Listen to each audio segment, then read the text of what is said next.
Look, I tried to hold my peace, but I think it's time to say something. I am so sick of seeing these posts that says your pastor is not your therapist. First of all, how do you know?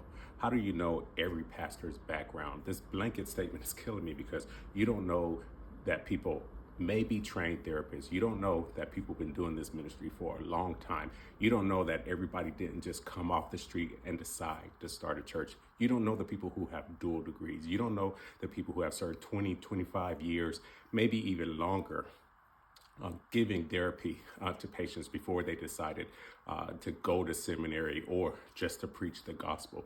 You do not know each and every person's pastor. You don't know their background. You don't know their education.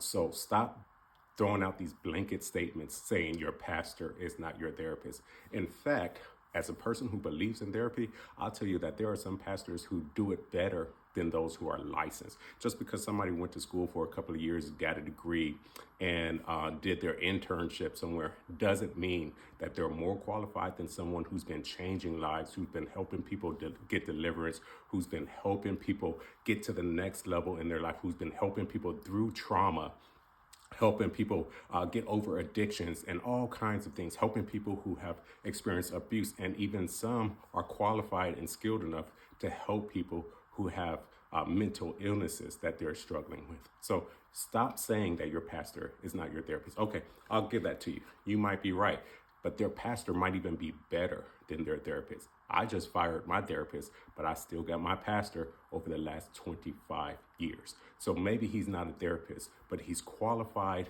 and he's called and uniquely gifted by God for what I need in this season in my life. Stop just throwing those blanket statements out there. Get informed, get educated about it, and know that there are people who are able to help beyond what secular teachings and secular point of views are able to offer. In fact, you could read The Soul Care Birthright by Bishop Guy Robinson, who explains to you that therapy and mental health work all comes from Scripture. It belonged to the church before it ever belonged to the world. And so I think it's time for the church to claim it back. Stop dogging God's church, God's people. Get it right.